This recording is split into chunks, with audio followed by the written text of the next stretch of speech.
ಆತ್ಮೀಯ ಎಲ್ಲ ವಿದ್ಯಾರ್ಥಿ ಮಿತ್ರರಿಗೆ ದ್ವಿತೀಯ ವರ್ಷದ ಸೂಕ್ಷ್ಮ ಮತ್ತು ಸಮಗ್ರ ಅರ್ಥಶಾಸ್ತ್ರದ ಎರಡು ಒಂದು ವಲಯದಿಂದ ಪರೀಕ್ಷೆ ದೃಷ್ಟಿಯಿಂದ ಬರ್ತಕ್ಕಂಥ ಬಹುಮುಖ್ಯ ಪ್ರಶ್ನೆಗಳು, ಅದರಲ್ಲಿ ಬಹು ಆಯ್ಕೆಯ ಪ್ರಶ್ನೆಗಳು ತಮ್ಮೆದುರಿಗೆ ತೆಗೆದುಕೊಂಡು ಬಂದಿರತಕ್ಕಂಥದ್ದು ಎಲ್ಲ ಚಾಪ್ಟರ್ಗಳನ್ನು ಒಳಗೊಂಡಿರ್ತಕ್ಕಂಥದ್ದು. ಅದಕ್ಕೋಸ್ಕರ ವಿದ್ಯಾರ್ಥಿ ಮಿತ್ರರೇ, ಯಾರು ನಮ್ಮ ವಿಡಿಯೋವನ್ನು ಹೊಸಬರಾಗಿ ವೀಕ್ಷಿಸ್ತಾ ಇದ್ದೀರಿ ಅಂಥವರು Siddanna Shetty sir economics YouTube ಚಾನಲ್ಗೆ ಸಬ್ಸ್ಕ್ರೈಬ್ ಮಾಡುತ್ತಾ ಬೆಲ್ ಐಕಾನ್ ಒತ್ತುವುದರ ಮುಖಾಂತರ ನಾನು ಮಾಡ್ತಕ್ಕಂಥ ಪ್ರತಿಯೊಂದು ವಿಡಿಯೋಗಳು ತಮಗೆ ಬಂದು ಬೇಗನೆ ತಲುಪುತ್ತವೆ ಅಂತ ಹೇಳುತ್ತಾ ಈಗ ತರಗತಿಯನ್ನು ಪ್ರಾರಂಭಿಸುತ್ತಿದ್ದೇನೆ. ಅದರಲ್ಲಿ ಫಸ್ಟು ಸೂಕ್ಷ್ಮ ಅರ್ಥಶಾಸ್ತ್ರ. ಈ ಸೂಕ್ಷ್ಮ ಅರ್ಥಶಾಸ್ತ್ರದಲ್ಲಿ ಅಧ್ಯಾಯ 1 ಅದು ಪರಿಚಯ ಅಂತಕ್ಕಂಥದ್ದು. ಈ ಅಧ್ಯಾಯದಲ್ಲಿ ಬರ್ತಕ್ಕಂಥ ಈ ಒಂದು ಮಲ್ಟಿಪಲ್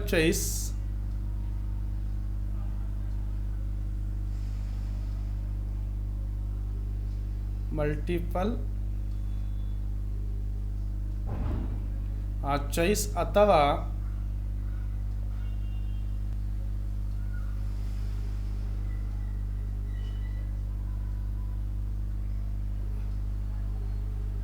ಬಹು ಆಯ್ಕೆಯ ಪ್ರಶ್ನೆಗಳು. ಇದರಲ್ಲಿ ತಮಗೆ 4 ಪ್ರಶ್ನೆಗಳನ್ನು ಕೊಟ್ಟಿರ್ತಾರೆ ವಿದ್ಯಾರ್ಥಿಗಳು. ಇದರಲ್ಲಿ ಅತ್ಯಂತ ಸರಿಯಾದ ಉತ್ತರ ಯಾವುದು ಅಂತಕ್ಕಂಥದ್ದು ತಾವುಗಳನ್ನು ಅರ್ಥ ಮಾಡಿಕೊಂಡು ಇಲ್ಲಿ ಆಯ್ಕೆ ಮಾಡಬೇಕಾಗಿರ್ತಕ್ಕಂಥದ್ದು. ಈ ಒಂದು ಪರೀಕ್ಷೆಯಲ್ಲಿ ತಮಗೆ ಬಹಳ ಉಪಯುಕ್ತತೆ ಆಗ್ತಕ್ಕಂಥದ್ದು ಪ್ರಶ್ನೆ ಸಂಖ್ಯೆ 1. ಒಂದು ಆರ್ಥಿಕತೆಯ ಕೊರತೆಯ ಸಂಪನ್ಮೂಲಗಳು ಅಂತಂದರೆ, ಒಂದು ಆರ್ಥಿಕತೆಯಲ್ಲಿ ಕೊರತೆ ಇರುವುದರಿಂದ ಈ ಕೊರತೆ ಸಂಪನ್ಮೂಲಗಳಲ್ಲಿ 4 ಆಪ್ಷನ್ಸ್ ಕೊಟ್ಟಿದ್ದಾರೆ ತಮಗೆ. ಅದರಲ್ಲಿ ಎ ಸ್ಪರ್ಧಾತ್ಮಕ ಬಳಕೆಯನ್ನು ಹೊಂದಿವೆ, ಬಿ ಅಪರಿಮಿತಿ ಬಳಕೆಯನ್ನು ಹೊಂದಿವೆ, ಸಿ ಏಕ ಬಳಕೆಯನ್ನು ಹೊಂದಿವೆ, ಡಿ ಮೇಲಿನ ಯಾವುದೂ ಅಲ್ಲ ಅಂತಕ್ಕಂಥದ್ದು. ಇಲ್ಲಿ ನೋಡಿ, ಒಂದನೇದೇನು ಹೇಳ್ತಾ ಇದೆ, ಸ್ಪರ್ಧಾತ್ಮಕ ಬಳಕೆಯನ್ನು ಹೊಂದಿವೆ ಅಂದರೆ ಕೊರತೆಯಲ್ಲಿರ್ತಕ್ಕಂಥ ಸಂಪನ್ಮೂಲಗಳನ್ನು ನಾವು ಸ್ಪರ್ಧೆ ಯಾವುದು ತಗೊಳ್ಬೇಕು ಅಂತಕ್ಕಂಥದ್ದು ಅಧ್ಯಯನ ಮಾಡತಕ್ಕಂಥದಕ್ಕೆ ಸ್ಪರ್ಧಾತ್ಮಕ ಬಳಕೆಯನ್ನು ಹೊಂದಿದೆ ಅಂತಕ್ಕಂಥದ್ದು ಇಲ್ಲಿ ಸರಿಯಾದ ಉತ್ತರವಾಗಿರ್ತಕ್ಕಂಥದ್ದು. ಆದರೆ ಇವಕ್ಕೆ ಸ್ವಲ್ಪ ವಿವರಣೆ ನಿಮಗೆ ಹೇಳ್ತಿದ್ದೀನಿ ಅರ್ಥ ಅಲ್ಲಿ. ಅಪರಿಮಿತಿ ಬಳಕೆಯನ್ನು ಹೊಂದಿವೆ ಅಂತಕ್ಕಂಥದ್ದು ಇಲ್ಲಿ ಅಪರಿಮಿತಿ ಅಂತಂದರೆ ಇಲ್ಲಿ ಆ ಒಂದು ಕೊರತೆಯಲ್ಲಿರ್ತಕ್ಕಂಥ ಸಂಪನ್ಮೂಲಗಳು ಅಪರಿಮಿತಿ ಹೊಂದಿದೆ ಅಂತಕ್ಕಂಥದ್ದು ತಪ್ಪಾದ ಅರ್ಥೈಸ್ತದೆ.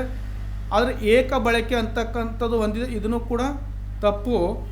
ಮತ್ತು ಮೇಲಿನ ಯಾವುದೂ ಅಲ್ಲ ಅಂತಕ್ಕಂಥದ್ದು ಇದು ಕೂಡ ತಪ್ಪಾಗಿರ್ತಕ್ಕಂಥ ಉತ್ತರ. ಆದರೆ ಸ್ಪರ್ಧಾತ್ಮಕ ಬಳಕೆ ಹೊಂದಿದೆ ಅಂತಕ್ಕಂಥದ್ದು ಮಾತ್ರ ಸರಿಯಾದ ಉತ್ತರ. 2ನೇ ಪ್ರಶ್ನೆ, ಈ ಕೆಳಗಿನ ಯಾವುದು ಸೂಕ್ಷ್ಮ ಅರ್ಥಶಾಸ್ತ್ರದ ಉದಾಹರಣೆಯಾಗಿದೆ ಅಂತ. ಇಲ್ಲಿ ಏದು ರಾಷ್ಟ್ರೀಯ ಆದಾಯ ಅಂತಂದರೆ ಇಲ್ಲಿ ಒಟ್ಟು ದೇಶೀಯ ಉತ್ಪಾದನೆ ಮತ್ತು ಒಟ್ಟು ಇಲ್ಲಿ ಸಮಗ್ರವಾಗಿ ಅಧ್ಯಯನ ಮಾಡ್ತಕ್ಕಂಥ ಇದು ಹೌದಾ. ಈ ಸಮಗ್ರವಾಗಿ ಅಧ್ಯಯನ ಮಾಡುವುದರಿಂದ ಇಲ್ಲಿ ಏನಿದೆ ಅಂತಂದರೆ ಇದು ಕೂಡ ಆಗಲಾರದೆ ಇರ್ತಕ್ಕಂಥದ್ದು, ಸಮಗ್ರವಾಗಿ ಅಧ್ಯಯನ ಮಾಡ್ತಕ್ಕಂಥದ್ದು, ಇದು ತಪ್ಪಾಗಿರ್ತಕ್ಕಂಥ ಉತ್ತರ. ಅದೇ ರೀತಿ ನಿರುದ್ಯೋಗ ಅಂತಂದರೆ ಕೆಲಸ ಮಾಡಲು ಮನಸ್ಸು ಮತ್ತು ಸಾಮರ್ಥ್ಯ ಇದ್ದು ಕೆಲಸ ಸಿಗಲಾರ್ದಂಥ ಒಂದು ಸ್ಥಿತಿಗೆ ನಾವೇನಂತೇವೆ ಅಂತಂದರೆ ನಿರುದ್ಯೋಗ ಅಂತ ಕರಿತೇವೆ. ಆ ಕಾರಣಕ್ಕಾಗಿ ಇದು ಕೂಡ ಸೂಕ್ಷ್ಮ ಅರ್ಥಶಾಸ್ತ್ರಕ್ಕೆ ಉದಾಹರಣೆ ಅಲ್ಲ.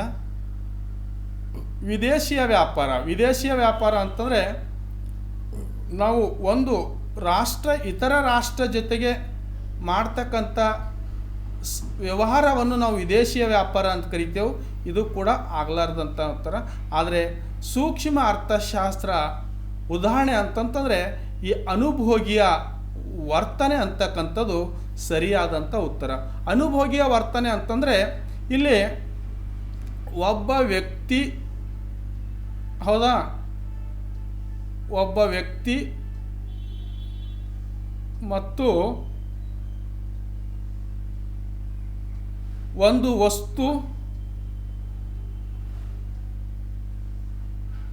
ವಸ್ತು ಒಬ್ಬರ ಆದಾಯ,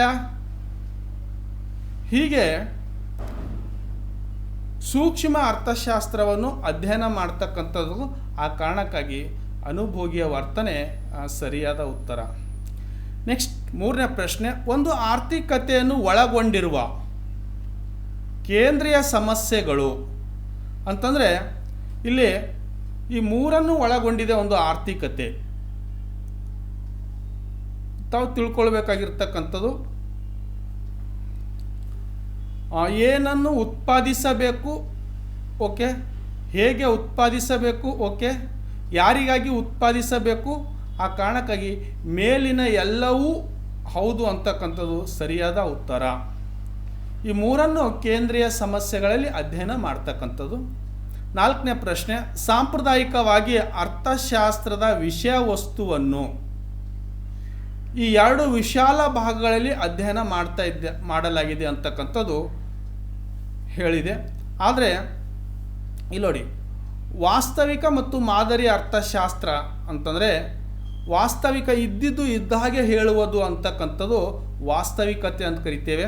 ಆದರೆ ಮಾದರಿ ಅಂತಂತಂದರೆ ಏನು ಮಾಡಬೇಕು, ಹೇಗೆ ಮಾಡಬೇಕು ಅನ್ನೋದು ಮಾದರಿ ಅರ್ಥಶಾಸ್ತ್ರ. ಆ ಕಾರಣಕ್ಕಾಗಿ ಇದು ಕೂಡ ತಪ್ಪಾಗಿರ್ತಕ್ಕಂಥ ಉತ್ತರ. ಅದೇ ರೀತಿ ನಿಗಮನ ಮತ್ತು ಅನುಗಮನ. ಈ ನಿಗಮನ ಅಂತಂತಂದರೆ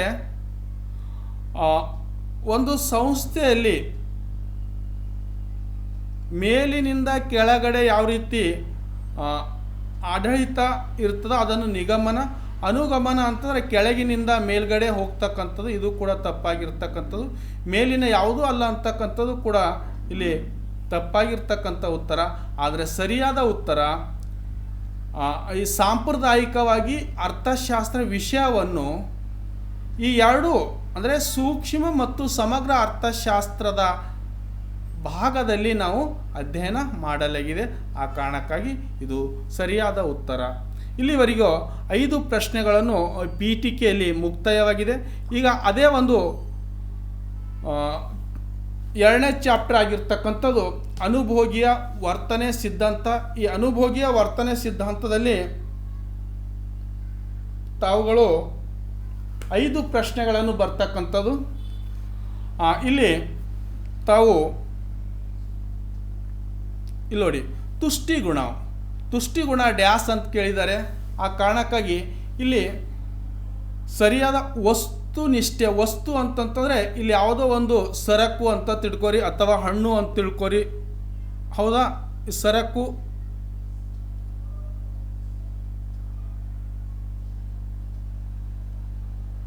ಸರಕು,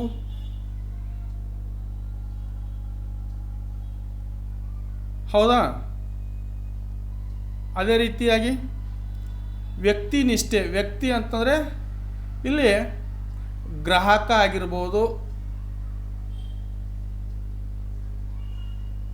ಅನುಭೋಗಿ ಆಗಿರ್ಬೋದು, ಇವುಗಳನ್ನು ವ್ಯಕ್ತಿ. ಈ ಒಂದು ಇವರು 2 ಸರಕಿನ ವಸ್ತುನಿಷ್ಠೆ, ವ್ಯಕ್ತಿನಿಷ್ಠೆ ಈ ಎರಡನ್ನು ಸರಿಯಾಗಿರ್ತಕ್ಕಂಥದ್ದು ಸಿ ಅನ್ಸರ್ ಎ ಮತ್ತು ಬಿ ಎರಡನ್ನು ಅಂತಕ್ಕಂಥದ್ದು ಇಲ್ಲಿ ಹೇಳಿದ್ದಾರೆ.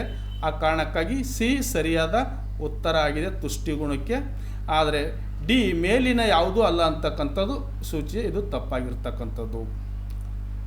ಎರಡನೇ ಪ್ರಶ್ನೆ, ಸಾಮಾನ್ಯವಾಗಿ ಒಂದು ಔದಾಸೀನ ಏನ್ರಿ ಇಲ್ಲಿ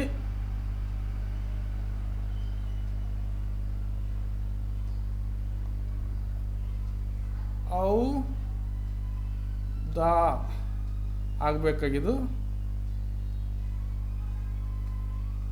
ಔದಾಸೀನ್ಯ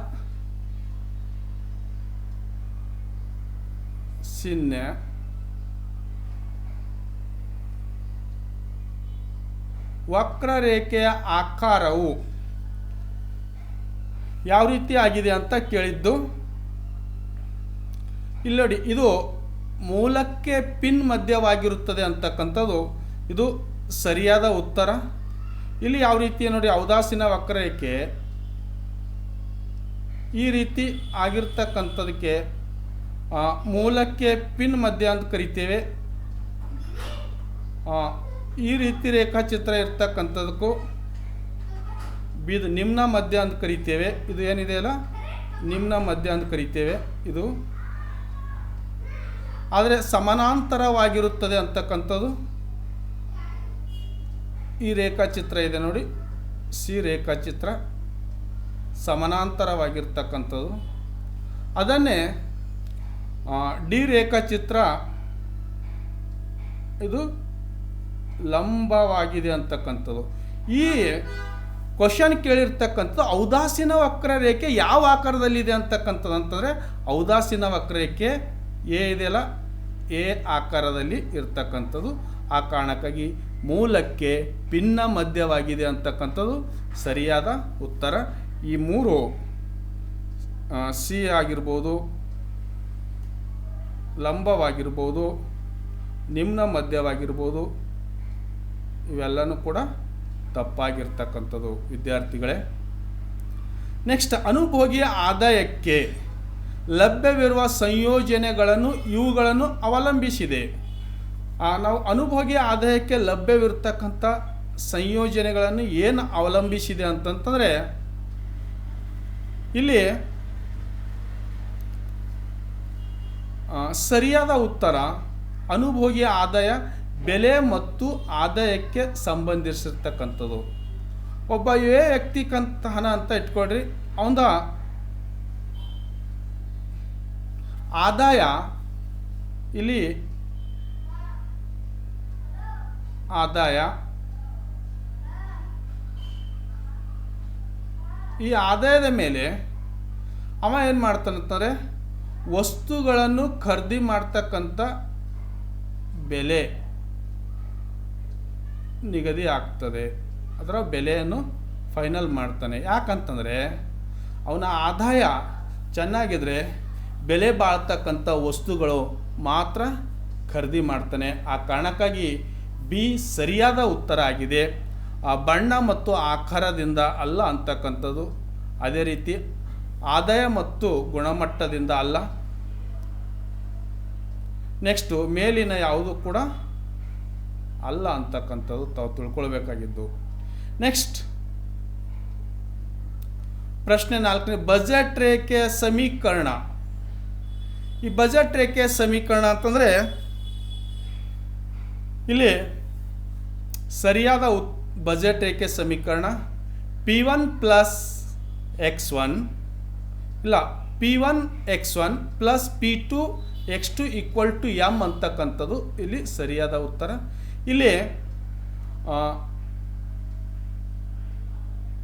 ಇಲ್ಲಿ ತಮಗೆ ತಿಳ್ಕೊಂಡಿರಬೇಕು, P1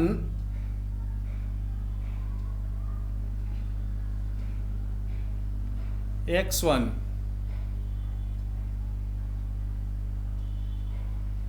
ಅಂದರೆ ಎಕ್ಸ್ ಸರಕಿನ ಪಿ ಬೆಲೆ ಅಂತ ಇದು ಸೂಚಿಸ್ತದೆ. ಮತ್ತು P2 ಮತ್ತು X2 ಏನಿದೆಯಲ್ಲ ಟು ಸರಕಿನ ಅಂದರೆ X2 ಸರಕಿನ ಬೆಲೆ P2 ಅಂತಕ್ಕಂಥದ್ದು. ಆದರೆ ಇಲ್ಲಿ ಈಕ್ವಲ್ ಟು ಎಮ್ ಏನಿದೆಯಲ್ಲ, ಎಮ್ಮು ಏನು ಸೂಚಿಸ್ತದೆ ಅಂತಂದರೆ ಆದಾಯ, ಅಂದರೆ ಆ ವ್ಯಕ್ತಿಯ ಆದಾಯ.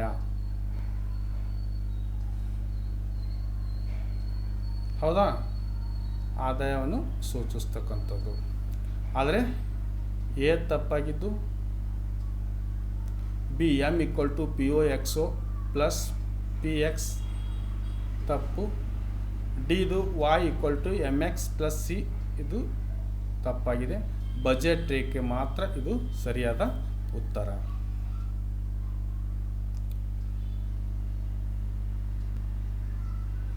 ಐದನೇ ಪ್ರಶ್ನೆ,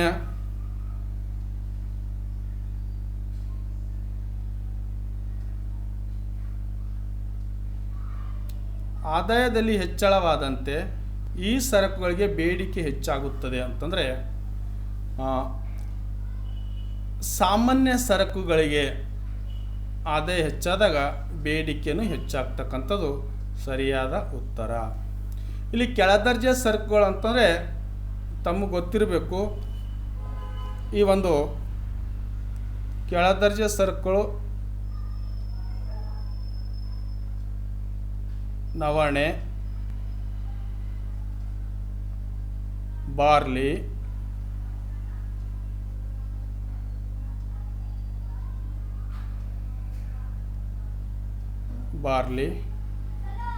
ಇವಾಗ ನಾವೇನಂತೀವಿ ಅಂತಂದರೆ ಕೆಳದರ್ಜೆ ಸರಕುಗಳು. ಗಿಫಾನನ ಸರಕುಗಳು ಏನು ಹೇಳ್ತದೆ ಅಂತಂದರೆ, ಬೆಲೆಗಳು ಅಥವಾ ಆದಾಯ ಕಡಿಮೆ ಆದಂತೆ ಆ ಸರಕುಗಳಿಗೆ ಬೇಡಿಕೆ ಹೆಚ್ಚಾಗುತ್ತದೆ. ಇದು ಗಿಫಾನನ ಸರಕುಗಳು ಹೇಳ್ತದೆ. ಇದು ತಪ್ಪಾಗಿರ್ತಕ್ಕಂಥದ್ದು, ಇದು ತಪ್ಪಾಗಿರ್ತಕ್ಕಂಥದ್ದು, ಮತ್ತು ಮೇಲಿನ ಯಾವುದೂ ಅಲ್ಲ ಅಂತಕ್ಕಂಥದ್ದು ತಪ್ಪಾಗಿರ್ತಕ್ಕಂಥದ್ದು. ಆದರೆ ಸಾಮಾನ್ಯ ಸರಕುಗಳು ಅಂತಂದರೆ ನಾವು ದಿನನಿತ್ಯ ಬಳಸ್ತಕ್ಕಂಥ ಸರಕುಗಳನ್ನು ನಮ್ಮ ಆದಾಯ ಹೆಚ್ಚಳವಾದಂತೆ ಈ ಸರಕುಗಳಿಗೆ ನಾವೇನು ಮಾಡ್ತೇವೆ, ನಾವು ರೆಗ್ಯುಲರ್ ಗೂಡ್ಸ್ಗಳನ್ನು ಬೇಡಿಕೆಯನ್ನು ಜಾಸ್ತಿ ಮಾಡ್ಕೋತೇವೆ. ಇದು ಐದನೇ. ನೆಕ್ಸ್ಟ್ ಆರನೇದು, ಲಂಬಾಂತರ ಬೇಡಿಕೆ ರೇಖೆಯನ್ನು ಹೊಂದಿರುವುದು. ಲಂಬಾಂತರ ಬೇಡಿಕೆ ರೇಖೆಯನ್ನು ಹೊಂದಿರುವುದು ಅದರಲ್ಲಿ ಪರಿಪೂರ್ಣ ಸ್ಥಿತಿಸ್ಥಾಪಕತ್ವ, ಸರಿಸಮಾನ ಸ್ಥಿತಿಸ್ಥಾಪಕತ್ವ, ಮೇಲಿನ ಯಾವುದೂ ಅಲ್ಲ. ಇಲ್ಲಿ ಪರಿಪೂರ್ಣ ಅಸ್ಥಿತಿಸ್ಥಾಪಕತ್ವ ಯಾವುದ್ರಿ? ಪರಿಪೂರ್ಣ ಅಸ್ಥಿತಿಸ್ಥಾಪಕತ್ವ ಇಲ್ಲಿ ಸರಿಯಾದ ಉತ್ತರ. ಇದು ಅಲ್ಲ ಅಂತಕ್ಕಂಥದ್ದು ಇವ್ಯಾವು?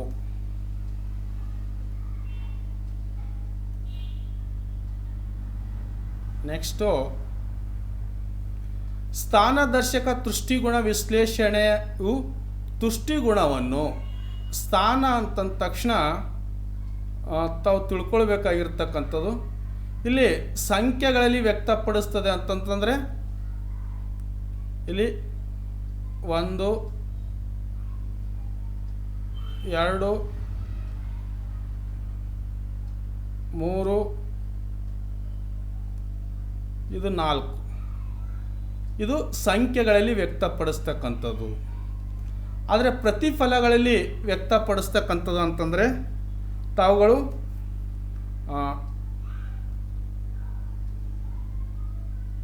ಏರಿಕೆ ಪ್ರತಿಫಲ,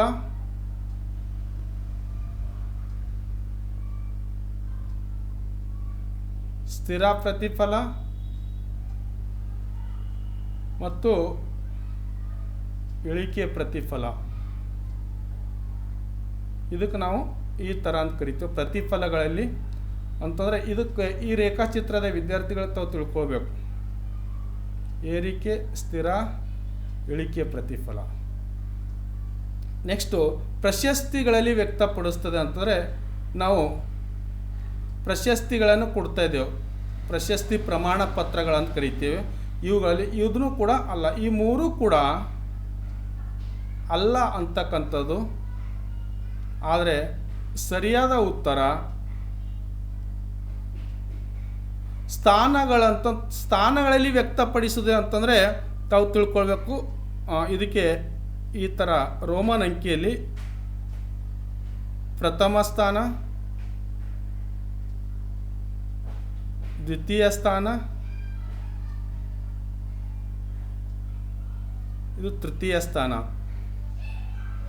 ಇದು ಸರಿಯಾದ ಉತ್ತರವಾಗಿರ್ತಕ್ಕಂಥದ್ದು. ಸ್ಥಾನಗಳಂತಂತಂದರೆ ಇದನ್ನು ಪ್ರಥಮ, ದ್ವಿತೀಯ ಮತ್ತು ತೃತೀಯ ಸ್ಥಾನ.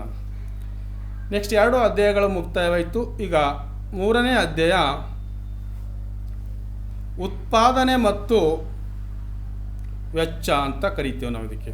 Production and cost. ಅದರಲ್ಲಿ 1ನೇ ಪ್ರಶ್ನೆ. ಇವೆಲ್ಲ ಕೂಡ ಮಲ್ಟಿಪಲ್ ವಿದ್ಯಾರ್ಥಿಗಳ ಬಹು ಆಯ್ಕೆಯ ಪ್ರಶ್ನೆಗಳನ್ನು ನಾನು ಒಂದು ಕಡೆ ಮಾಡೀನಿ ನಿಮಗೋಸ್ಕರ, ನಿಮಗೆ ಅನುಕೂಲವಾಗಲಿ.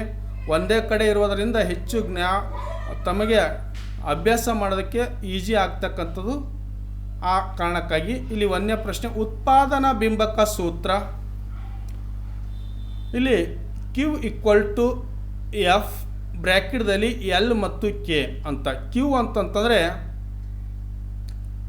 ಇಲ್ಲಿ Q ಅಂತಂತಂದರೆ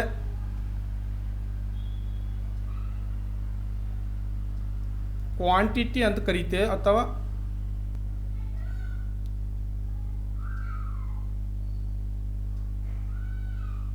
ಕ್ವಾಂಟಿಟಿ ಅಂದರೆ ಪ್ರಮಾಣ.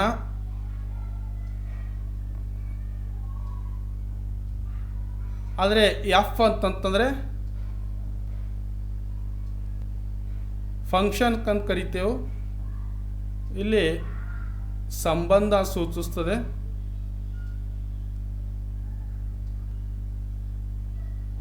ಸಂಬಂಧ.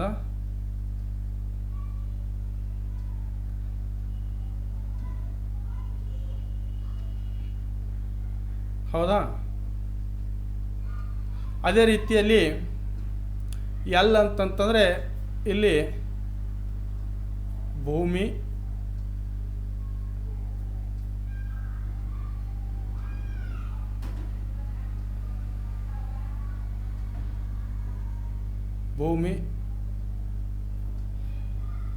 ಮತ್ತು ಕೆ ಅಂತಂತಂದರೆ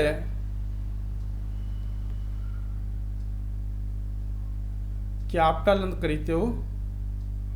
ಇಲ್ಲಿ ಬಂಡವಾಳ.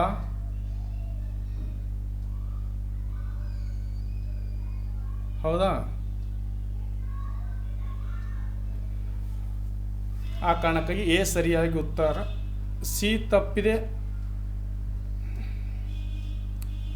ಬಿ ತಪ್ಪಿದೆ, ಮತ್ತು ಮೇಲಿನ ಯಾವುದು ಅಂತಕ್ಕಂಥ ಇದು ಕೂಡ ತಪ್ಪಾಗಿರ್ತಕ್ಕಂಥದ್ದು. 2ನೇ ಪ್ರಶ್ನೆ ಅಲ್ಪಾವಧಿಯಲ್ಲಿ ಒಂದು ಉದ್ಯಮಿ ಘಟಕವು ಎಲ್ಲ ಆದಾನಗಳನ್ನು ಬದಲಾಯಿಸುವುದಿಲ್ಲ. ಇದು ಸರಿಯಾದ ಉತ್ತರ.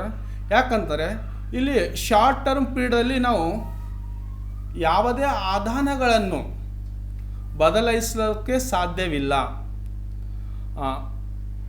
ಇದು ಸರಿಯಾದ ಉತ್ತರ. ಎಲ್ಲ ಆದಾನಗಳು ಬದಲಾಯಿಸುತ್ತದೆ ಅಂತಂದರೆ ಇದು ತಪ್ಪು. ಯಾಕಂದರೆ ಅಲ್ಪಾವಧಿ ಇರ್ತದೆ, ಎಲ್ಲ ಆದಾನಗಳು ಹೊಂದಿರುತ್ತದೆ. ಇದು ಕೂಡ ತಪ್ಪಾಗಿರ್ತಕ್ಕಂಥದ್ದು. ಸಿ ಮೇಲಿನ ಯಾವುದೂ ಅಲ್ಲ ಅಂತಕ್ಕಂಥ ಇದು ಕೂಡ ತಪ್ಪಾಗಿರ್ತದೆ. ಈ ಶಾರ್ಟ್ ಟರ್ಮ್ ಪೀರಿಯಡಲ್ಲಿ ನಾವು ಯಾವುದೂ ಕೂಡ ಬದಲಾವಣೆನೇ ಮಾಡೋಕ್ಕಾಗಲ್ಲ ವಿದ್ಯಾರ್ಥಿಗಳೇ.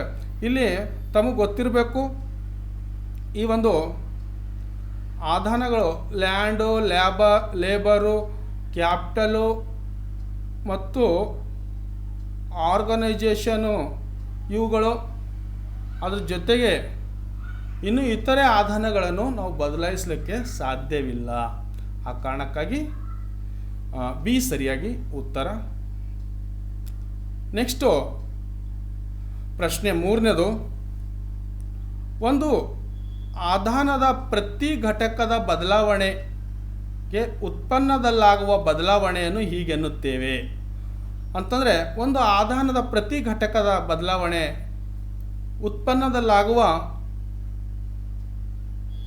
ಬದಲಾವಣೆಯನ್ನು ಹೀಗೆನ್ನುತ್ತೇವೆ ಅಂತ ತಮಗೆ ಗೊತ್ತೇ. ಇದನ್ನು ನಾವು ಸೀಮಂತ ಉತ್ಪನ್ನ ಅಥವಾ ಮಾರ್ಜಿನಲ್ ಏನಂತ ಕರಿತೇವೆ, ಮಾರ್ಜಿನಲ್ ಕಾಸ್ಟ್ ಅಂತ ಕರಿತೇವೆ. ಅಥವಾ ಇಲ್ಲ ಸಾರಿ, ಮಾರ್ಜಿನಲ್ ಪ್ರೊಡಕ್ಷನ್. ಇಲ್ಲಿ ಸರಾಸರಿ ಉತ್ಪನ್ನ ತಪ್ಪಾಗಿದ್ದು, ಒಟ್ಟು ಉತ್ಪನ್ನ ತಪ್ಪಾಗಿದೆ, ಉತ್ಪನ್ನಗಳು ತಪ್ಪಾಗಿದೆ. ಕಾಬ್ ಡಗ್ಲಾಸ್ ಉತ್ಪಾದನಾ ಬಿಂಬಕ ಅಂತಂದರೆ Q = X1, X2 ಇದು ಸರಿಯಾದ ಉತ್ತರವಾಗಿರ್ತಕ್ಕಂಥದ್ದು. ಕಾಬ್ ಡಾಗ್ಲಾಸ್ ಉತ್ಪಾದನಾ ಬಿಂಬಕ, ಇದ್ರ ಮೇಲೆ ನಾವು ಅವರು ಸೂತ್ರ ಇರ್ತಕ್ಕಂಥದ್ದು. ಆದರೆ Q = XX ತಪ್ಪು, ಅದೇ B ತಪ್ಪು, C ಕೂಡ ತಪ್ಪಾಗಿರ್ತಕ್ಕಂಥದ್ದು, D. ನೆಕ್ಸ್ಟ್ ಪ್ರಶ್ನೆ 5ನೇ, TC. ಈ TC = TFC + TVC. ಈ TFC ಮತ್ತು TVC ಅಂದರೆ ಟೋಟಲ್ ಫಿಕ್ಸ್ಡ್ ಕಾಸ್ಟ್ ಮತ್ತು ಪ್ಲಸ್ ಟೋಟಲ್ ವೇರಿಯಬಲ್ ಕಾಸ್ಟ್. ಅಂದರೆ ಒಟ್ಟು ಸ್ಥಿರ ವೆಚ್ಚ ಮತ್ತು ಒಟ್ಟು ಬದಲಾಗುವ ವೆಚ್ಚವನ್ನು ನಾವು ಕೂಡಿಸಿದಾದರೆ ಏನು ಸಿಗುತ್ತೆ ಅಂತಂದರೆ TC ಅನ್ನು ಸಿಗ್ತಕ್ಕಂಥದ್ದು. ಆ ಕಾರಣಕ್ಕಾಗಿ TC = TFC + TVC ಇದು ಸರಿಯಾದ ಉತ್ತರ. ಇವು ಯಾವು ಕೂಡ ತಪ್ಪು ಆಗಿರ್ತಕ್ಕಂಥ ಉತ್ತರಗಳಾಗಿವೆ. ಈಗ ಇಲ್ಲಿಗೆ 3 ಚಾಪ್ಟರ್ಗಳು ಮುಕ್ತಾಯವಾಯಿತು. 4ನೇ ಚಾಪ್ಟರ್ ಪರಿಪೂರ್ಣ ಪೈಪೋಟಿಯಲ್ಲಿ ಉದ್ಯಮಿ ಘಟಕದ ಸಿದ್ಧಾಂತ ಅಂತ ಈ ಒಂದು ಸೂಕ್ಷ್ಮ ಅರ್ಥಶಾಸ್ತ್ರದ 4ನೇ ಚಾಪ್ಟರ್ ಆಗಿರ್ತಕ್ಕಂಥದ್ದು. ಅದರಲ್ಲಿ ಪ್ರಶ್ನೆ ನಂಬರ್ 1, ಪರಿಪೂರ್ಣ ಪೈಪೋಟಿಯಲ್ಲಿ ಉದ್ಯಮಿ ಘಟಕಗಳು ಉತ್ಪಾದಿಸುವ ಮತ್ತು ಮಾರಾಟ ಮಾಡುವ ಉತ್ಪನ್ನಗಳನ್ನು ಯಾವ ರೀತಿ ಇರುತ್ತದೆ ಅಂತಕ್ಕಂಥದ್ದು, ಇಲ್ಲಿ ಏಕರೂಪವಾಗಿರುತ್ತದೆ ಅಂತಕ್ಕಂಥದ್ದು ಸರಿಯಾಗಿರ್ತಕ್ಕಂಥದ್ದು. ಒಂದೇ ರೀತಿಯ ಒಂದು ಉತ್ಪನ್ನಗಳನ್ನು ಈ ಪರಿಪೂರ್ಣ ಪೈಪೋಟಿ ಮಾರುಕಟ್ಟೆಯಲ್ಲಿ ಇರ್ತಕ್ಕಂಥದ್ದು, ಇದು ಏಕರೂಪ. ಇಲ್ಲಿ ವೈವಿಧ್ಯವಾಗಿರ್ತವೆ. ವೈವಿಧ್ಯತೆ ಅಂತಂದರೆ ಈ ಬೇಕಾದ ರೀತಿಯಲ್ಲಿ ಪ್ರಾಡಕ್ಟ್ಗಳನ್ನು ಇರ್ತಕ್ಕಂಥದ್ದು, ಹೌದಾ? ವೈವಿಧ್ಯತೆ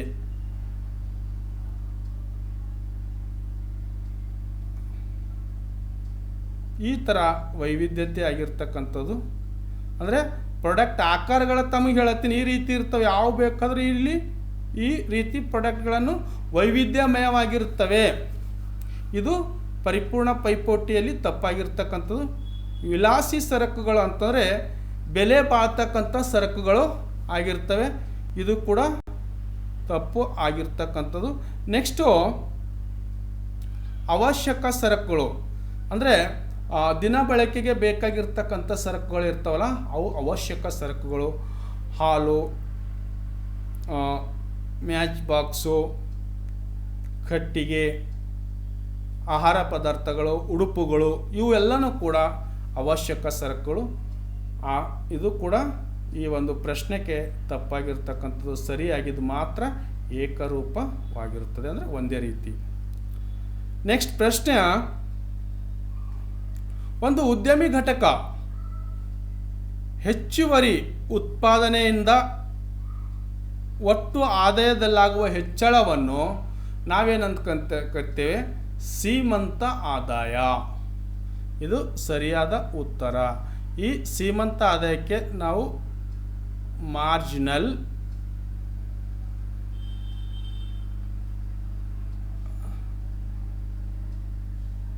ರೆವಿನ್ಯೂ ಅಂತ ಕರಿತೇವೆ. ಇದು ಸರಿಯಾಗಿದ್ದು, ಇದು ಕೂಡ ತಪ್ಪು ಮತ್ತು ತಪ್ಪು. ಉದ್ಯಮಿ ಘಟಕದ ಲಾಭವನ್ನು ಹೀಗೆ ಸೂಚಿಸಲಾಗಿದೆ ಅಂತಂದರೆ, ಇದು ಈ ಉದ್ಯಮಿ ಘಟಕದ ಲಾಭ ಈ ಥರ ಸಿಂಬಲ್ ಇರ್ತದಲ್ಲ, ಇದು ಪೈ ಅಂತಂತಂದರೆ ಇದಕ್ಕೇನಂತ ಕರಿತೇವೆ, ಲಾಭದ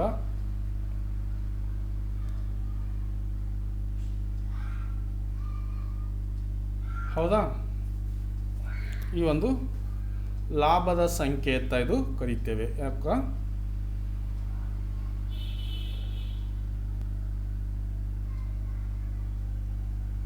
ಲಾಭ. ಆದರೆ ಇದು ಕೂಡ ತಪ್ಪು. ಇದು ಚೇಂಜ್ ಸಿಂಬಲ್ ತಪ್ಪು. ಒಟ್ಟು ಸೇರಿಸುವುದು ಕೂಡ ಇದು ತಪ್ಪಾಗಿರ್ತಕ್ಕಂಥದ್ದು. ಪೂರೈಕೆ ರೇಖೆಯು ಲಂಬಾಂತರವಾಗಿದ್ದಾಗ ಪೂರೈಕೆ ಸ್ಥಿತಿಸ್ಥಾಪಕತ್ವವು ಏನಾಗಿರ್ತದೆ ಅಂತಂದರೆ 0 ಆಗಿರ್ತಕ್ಕಂಥದ್ದು. ಈ ಥರ ನೋಡ್ರಿ, ಇದು ಪೂರೈಕೆ ರೇಖೆ ಹೌದಾ.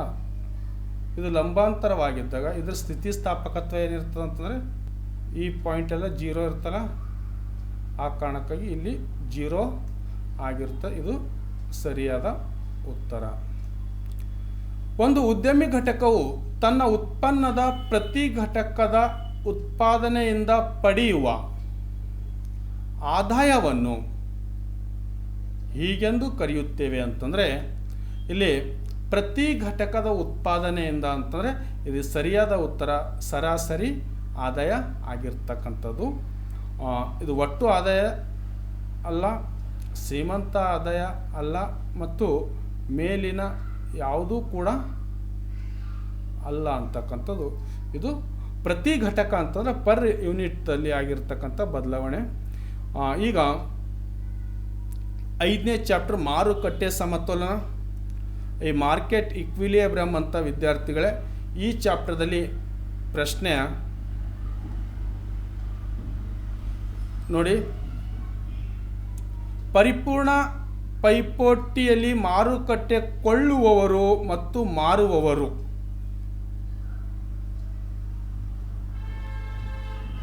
ಹೌದಾ, ಮಾರುವವರು ಡ್ಯಾಸ್ ಅಂತ ಕೇಳಿದರೆ, ಈ ಕೊಳ್ಳುವವರು ಮತ್ತು ಮಾರುವವರಿಂದ ಮಾತ್ರ ಇವ್ರಿಗೆ ಏನಂತ ಕರೀತಾರೆ ಅಂತಾರೆ, ಬೆಲೆ ಪಡೆಯುವವರು ಅಂತ ಕರೀತಾರೆ. ಈ ಬೆಲೆ ನಿರ್ಧರಿಸುವವರು ತಪ್ಪಾಗಿದ್ದು, ಬೆಲೆ ವಿಶ್ಲೇಷಣೆ ಅದ್ರ ಬಗ್ಗೆ ವಿಶ್ಲೇಷಣೆ ಮಾಡೋದು ತಪ್ಪು, ಮೇಲಿನ ಯಾವುದೂ ಅಲ್ಲ ಅಂತಕ್ಕಂಥದ್ದು. ಆದರೆ ಸರಿಯಾದ ಉತ್ತರ ಏನಾಗಿದೆ ಅಂತಂದರೆ ಬೆಲೆ ಪಡೆಯುವವರು. ಇಬ್ಬರೂ ಬೆಲೆ ಪಡೀತಾರೆ. ಯಾರು? ಪರಿಪೂರ್ಣ ಪೈಪೋಟಿಯಲ್ಲಿ. ಕೊಳ್ಳುತ್ತಾರೆ ಯಾರು ಅಂದರೆ ಕೊಳ್ಳುವವರು ಅಂತಂದರೆ ಖರೀದಿದಾರರು, ಗ್ರಾಹಕರು ಅಂತ ಕರಿತೇವೆ ನಾವು ಇವರನ್ನು. ಆದರೆ ಮಾರುವವರು ಅಂತಂತಂದರೆ ಇವರು ವಸ್ತುಗಳನ್ನು ಮಾರಾಟ ಮಾಡ್ತಕ್ಕಂಥ ಮಾಲೀಕರು. ಮಾರಾಟ ಮಾಡೋರಿಗೆ ಮಾಲೀಕರು ಅಂತ ನಾವು ಕರಿತೇವೆ, ತಗೊಳ್ತಕ್ಕಂಥವ್ರಿಗೆ ಗ್ರಾಹಕರು. ಇವರಿಬ್ಬರು ಪರಿಪೂರ್ಣ ಪೈಪೋಟಿಯಲ್ಲಿ ಏನಾಗ್ತಾ ಇದ್ದಾರೆ ಅಂದರೆ ಬೆಲೆ ಪಡೆಯುವವರಾಗಿರುತ್ತಾರೆ. ನೆಕ್ಸ್ಟ್ ಪ್ರಶ್ನೆ, ಮಾರುಕಟ್ಟೆಯಲ್ಲಿ ಎಲ್ಲ ಅನುಭೋಗಿಗಳು ಮತ್ತು ಉದ್ಯಮಿ ಘಟಕಗಳ ಯೋಜನೆಗಳನ್ನು ಹೊಂದಾಣಿಕೆಯಾಗುವ ಒಂದು ಸನ್ನಿವೇಶ ಏನಂತ ಕರೀತಾರೆ. ತಮಗೆ ಈ ರೇಖಾಚಿತ್ರ ನಿಮಗೆ ಬಹಳಷ್ಟು ಸಲ ನಾನು ಹೇಳಿದ್ದೀನಿ ಮತ್ತು ಹಾಕಿದ್ದೀನಿ. ಈ ಮಾರುಕಟ್ಟೆಯಲ್ಲಿ ಇಲ್ಲಿ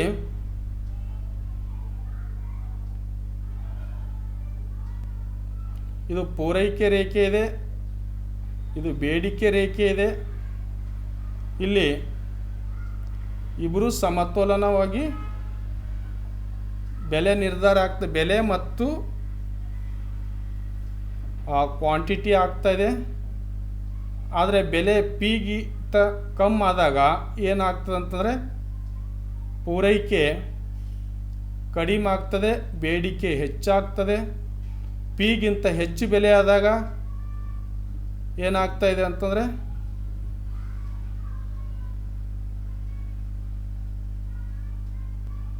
ಇದು ಕಡಿಮೆ, ಇದು ಹೆಚ್ಚಾದಾಗ ಇಲ್ಲಿ ಬೇಡಿಕೆ ಕಡಿಮೆ ಆಗ್ತದೆ ಮತ್ತು ಪೂರೈಕೆ ಏನಾಗ್ತದೆ, ಹೆಚ್ಚಾಗ್ತದೆ.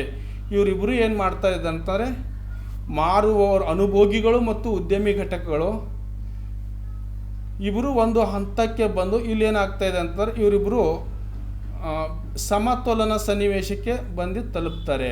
ಇದು ನಿಮಗೆ ಸಿಂಪಲ್ ಅರ್ಥ ಆಗಲಿ ಅಂತ ಹೇಳಿದ್ದೇನೆ. ಇದಕ್ಕೆ ಬೇಕಾದಂಥ 6 ಮಾರ್ಕ್ಸಿಗೆ ಒಂದು ಡೈಗ್ರಾಮ್ ಇದೆ, ಅದು ನೆಕ್ಸ್ಟ್ ವಿಡಿಯೋಲ್ಲಿ ಆಲ್ರೆಡಿ ಹಾಕಿದ್ದೀನಿ. ತಾವುಗಳನ್ನು ಅದನ್ನು ವೀಕ್ಷಿಸಬೇಕಂತ ನನ್ನ ಒಂದು ಅಭಿಪ್ರಾಯ ಇದೆ ವಿದ್ಯಾರ್ಥಿಗಳೇ. ಆ ಕಾರಣಕ್ಕಾಗಿ ಸಮತೋಲನ ಸನ್ನಿವೇಶ, ಅಸಮತೋಲನ ತಪ್ಪಿದೆ. ಇಲ್ಲಿ ಗರಿಷ್ಠ ಲಾಭ ಅಥವಾ ಗರಿಷ್ಠ ಸನ್ನಿವೇಶ ತಪ್ಪಿದೆ. ಭಾಗಶಃ ಸಮತೋಲನ ಇದು ಕೂಡ ತಪ್ಪಾಗಿರ್ತಕ್ಕಂಥದ್ದು. ನೆಕ್ಸ್ಟ್ ಪ್ರಶ್ನೆ, ಉದ್ಯಮಿ ಘಟಕಗಳ ಸಂಖ್ಯೆಯಲ್ಲಿ ಹೆಚ್ಚಳದ ಪರಿಣಾಮವಾಗಿ ಪೂರೈಕೆ ಹೆಚ್ಚಾಗುತ್ತದೆ. ಆಗ ಪೂರೈಕೆಯು ರೇಖೆಯು ಯಾವ ಕಡೆ ಆಗ್ತದೆ ಅಂತ ಕೇಳ್ಯಾರ ಕ್ವಶನ. ನೋಡಿ, ಉದ್ಯಮಿ ಘಟಕಗಳ ಸಂಖ್ಯೆ ಹೆಚ್ಚಾಗುವಾಗ ಇದು ಪೂರೈಕೆ ರೇಖೆ ಅದ, ಹೌದಾ? ಜಾಸ್ತಿ ಉದ್ಯಮಿಗಳು ಸಂಖ್ಯೆ ಹೆಚ್ಚು ಬಂದಾಗ ಇದು ಏನಾಗ್ತದೆ, ಈ ಕಡೆ ಶಿಫ್ಟ್ ಆಗ್ತದೆ ಪೂರೈಕೆ ರೇಖೆ. ಇದಕ್ಕೆ ನಾವು ಬಲಗಡೆ ಅಂತ ಕರಿತೇವೆ. ಏನು ಕರಿತೇವೆ ರೀ? ಬಲಗಡೆ. ಪೂರೈಕೆ ರೇಖೆ ಬಲಗಡೆ ಶಿಫ್ಟ್ ಆಗಿರ್ತಕ್ಕಂಥದ್ದು ಇದು ಸರಿಯಾದ ಉತ್ತರ.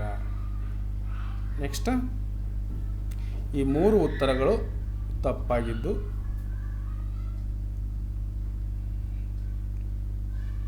ನೆಕ್ಸ್ಟ್ 4ನೇ ಪ್ರಶ್ನೆ,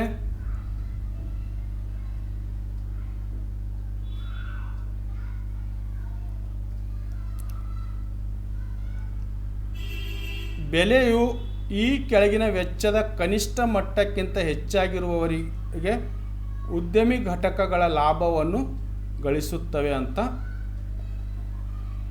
ಇಲ್ಲಿ ಬೆಲೆ ಏನು ಮಾಡ್ತದೆ, ಈ ಕೆಳಗಿನ ವೆಚ್ಚವು ಕನಿಷ್ಠ ಮಟ್ಟಕ್ಕಿಂತ ಹೆಚ್ಚಾಗುವವರಿಗೆ ಉದ್ಯಮಿ ಘಟಕಗಳು ಲಾಭ ಗಳಿಸುತ್ತವೆ ಅಂತಂದರೆ ಸರಾಸರಿ ವೆಚ್ಚ ಆಗಿರ್ತಕ್ಕಂಥದ್ದು.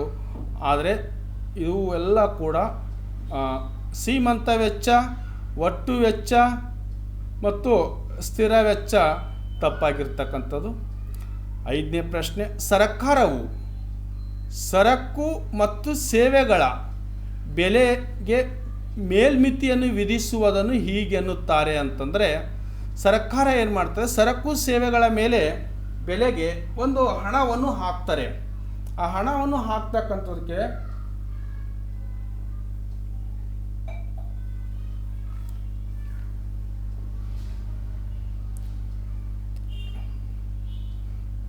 ಬೆಲೆ ಮಿತಿ ಅಂತ ಕರೀತಾರೆ. ಅದಕ್ಕೆ ಬೆಲೆ ಮಿತಿ.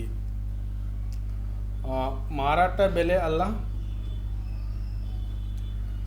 ಬೆಲೆ ಅಂತಸ್ತು ಅಲ್ಲ, ಮೇಲಿನ ಯಾವುದು ಅಲ್ಲ, ಹೌದಾ? ನೆಕ್ಸ್ಟ್, ಸರ್ಕಾರವು ಸರಕು ಮತ್ತು ಸೇವೆಗಳ ಬೆಲೆಗೆ ಕನಿಷ್ಠ ಮಿತಿಯನ್ನು ವಿಧಿಸುವುದನ್ನು ಹೀಗೆನ್ನುತ್ತಾರೆ ಅಂತಂದರೆ, ಇಲ್ಲಿ ಬೆಲೆಯ ಅಂತಸ್ತು ಸರಿಯಾಗಿರ್ತಕ್ಕಂಥ ಉತ್ತರ. ಇಲ್ಲಿವರೆಗೆ ಎಲ್ಲ ಪ್ರಶ್ನೆಗಳನ್ನು ವಿದ್ಯಾರ್ಥಿಗಳೇ ಸೂಕ್ಷ್ಮ ಅರ್ಥಶಾಸ್ತ್ರಕ್ಕೆ ಸಂಬಂಧಿರ್ತಕ್ಕಂಥ ಪ್ರಶ್ನೆಗಳು ಮುಕ್ತಾಯವಾಗಿದೆ. ಈಗ ನಾನು ಇದೇ ಒಂದು ಕ್ಲಾಸ್ನಲ್ಲಿ ಸಮಗ್ರ ಅಧ್ಯಯನ ಅಥವಾ ಸಮಗ್ರ ಅರ್ಥಶಾಸ್ತ್ರದ ಒಂದು ಬಹು ಆಯ್ಕೆ ಪ್ರಶ್ನೆಗಳನ್ನು ತಗೊಳ್ತಕ್ಕಂಥದ್ದು. ಈ ಬಹು ಆಯ್ಕೆ ಪ್ರಶ್ನೆಗಳಲ್ಲಿ ಫಸ್ಟು ಸಮಗ್ರ ಅರ್ಥಶಾಸ್ತ್ರದ ಪೀಠಿಕೆಯಲ್ಲಿ ಪ್ರಶ್ನೆ ನಂಬರ್ 1, ಆರ್ಥಿಕ ನಿರ್ಣಯ ತೆಗೆದುಕೊಳ್ಳುವ ವ್ಯಕ್ತಿಗಳು ಅಥವಾ ಸಂಸ್ಥೆಗಳೆಂದರೆ, ಇಲ್ಲಿ ಸರಿಯಾದ ಉತ್ತರ ಆರ್ಥಿಕ ಏಜೆಂಟ್ಗಳಂತ ಕರಿತೇವೆ. ಈ ಆರ್ಥಿಕ ಚಲಕಗಳು ಕೂಡ ಅಲ್ಲ, ಈ ಒಂದು ಅರ್ಥಶಾಸ್ತ್ರಜ್ಞರು ಅಲ್ಲ, ಮತ್ತು ಮೇಲಿನ ಯಾವುದೂ ಕೂಡ ಅಲ್ಲ. ಆರ್ಥಿಕ ಏಜೆಂಟ್ಗಳಂತ ನಾವು ಕರಿತೇವೆ. ನೆಕ್ಸ್ಟು 2ನೇ ಪ್ರಶ್ನೆ, 1936ರಲ್ಲಿ ಅಥವಾ 1936ರಲ್ಲಿ ಬ್ರಿಟಿಷ್ ಅರ್ಥಶಾಸ್ತ್ರಜ್ಞರಾದ ಜಾನ್ ಮೆನಾರ್ಡ್ ಕೇನ್ಸ್ ರವರು ಪ್ರಕಟಿಸಿದ ಅವರ ಪ್ರಸಿದ್ಧ ಕೃತಿ ಅಂತಕ್ಕಂಥದ್ದು ಹೇಳಿದ್ದಾರೆ. ಅವರ ಪ್ರಸಿದ್ಧ ಕೃತಿ ಉದ್ಯೋಗ, ಬಡ್ಡಿ ಮತ್ತು ಹಣದ ಸಾಮಾನ್ಯ ಸಿದ್ಧಾಂತ ಸರಿಯಾದ ಉತ್ತರವಾಗಿದೆ. ಇಲ್ಲಿ ರಾಷ್ಟ್ರಗಳ ಸಂಪತ್ತು ಅಂತಕ್ಕಂಥದ್ದು ಕೊಟ್ಟರೆ, ಇದು ಅರ್ಥಶಾಸ್ತ್ರದ ಪಿತಾಮಹ ಆಗಿರ್ತಕ್ಕಂಥ ಆಡಮ್ ಸ್ಮಿತ್ ಅವರು ಏನು ಮಾಡಿದ್ದಾರೆ ಅಂತಾರೆ, ಈ ಒಂದು ಹೊತ್ತಿಕೆ ಅಥವಾ ಪುಸ್ತಕವನ್ನು ಬರೆದಿರ್ತಕ್ಕಂಥದ್ದು ಆಡಮ್ ಸ್ಮಿತ್. ಬಡ್ಡಿ ಸಿದ್ಧಾಂತ ಅಲ್ಲ ಮತ್ತು ಉದ್ಯೋಗ ಸಿದ್ಧಾಂತ ಕೂಡ ಅಲ್ಲ ಇವ್ರದ್ದು. ಇದು ಉದ್ಯೋಗ ಬಡ್ಡಿ ಮತ್ತು ಹಣದ ಸಾಮಾನ್ಯ ಸಿದ್ಧಾಂತ. ಮೂರನೇ ಪ್ರಶ್ನೆ, ಕೆಲಸ ಮಾಡಲು ಸಿದ್ಧರಿರುವ ಎಲ್ಲ ಕಾರ್ಮಿಕರು ಪೂರ್ಣ ಉದ್ಯೋಗ ಕೊಂಡುಕೊಳ್ಳುತ್ತಿದ್ದರು ಮತ್ತು ಎಲ್ಲ ಕಾರ್ಖಾನೆಗಳು ತಮ್ಮ ಪೂರ್ಣ ಸಾಮರ್ಥ್ಯದಲ್ಲಿ ಕಾರ್ಯ ಮಾಡುತ್ತವೆ ಎಂದು ಯಾವ ಒಂದು ಚಿಂತಕರು ಹೇಳಿರ್ತಕ್ಕಂಥದ್ದು ಅಂತಂದರೆ ಈ ಆಧುನಿಕ ಚಿಂತನೆ ಆಗಿರ್ತಕ್ಕಂಥವ್ರು ಇದು ಅಲ್ಲ. ಸಮಕಾಲೀನ ಚಿಂತಕರು ಅಥವಾ ಚಿಂತನೆಯರು ಆಗಿರ್ತಕ್ಕಂಥಲ್ಲ. ಇದು ಯಾರು ಹೇಳ್ತಾರೆ ಅಂತಂದರೆ ಸಾಂಪ್ರದಾಯಿಕ ಚಿಂತಕರು ಈ ಒಂದು ವ್ಯಾಖ್ಯಾನವನ್ನು ಹೇಳಿರ್ತಕ್ಕಂಥದ್ದು. ಇದು ಸರಿಯಾದ ಉತ್ತರ ಆಗಿರ್ತಕ್ಕಂಥ ವಿದ್ಯಾರ್ಥಿಗಳೇ, ಮತ್ತು ಮೇಲಿನ ಯಾವುದೂ ಅಲ್ಲ ಅಂತಕ್ಕಂಥದ್ದು ತಪ್ಪು. ನಾಲ್ಕನೇ ಪ್ರಶ್ನೆ, ಮಹಾ ಆರ್ಥಿಕ ಕುಸಿತ ವರ್ಷ. ಇಲ್ಲಿ ಪ್ರಪಂಚದಲ್ಲಿ ಬಹುತೇಕವಾಗಿ 1929ರಲ್ಲಿ ಆರ್ಥಿಕವನ್ನು ಕುಸಿತ ಆಗಿದೆ.